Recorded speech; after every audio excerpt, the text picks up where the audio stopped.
featuring now yung mga some of the products of Excellent.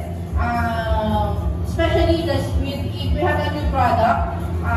I think some already in the market. We have the squid ink pancit canton.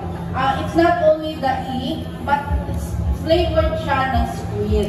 So we will try to present it to you as a palabok. Pancit canton, squid ink palabok. Yeah.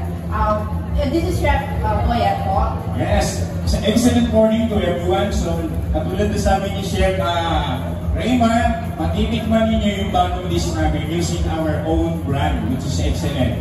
Imagine, squid ink, magiging palabok. So, kakaiba po yung ating mga twist ngayon. We'll be having 3 recipes for today, no? Unahan po namin yung squid ink. Okay. We will boil the squid ink canton. Ang isang ganito at isang pack is 2 cups. We need 2 cups for 1 cup of squid ink. Ito available lahat sa supermarket ito pagka if you want something new, something di ba? Usually traditional yung canton na yung ordinary. Pero this one, meron tayong flavor. Squid ink. Flavor na po siya. Lasa na po yan. Lasa pusit. So, hindi lang kailangan bumili pa ng mga squid para So, makakamenos kayo actually. Kung nagtitipid, di ba? Mas okay yan dahil flavor na siya ng squid.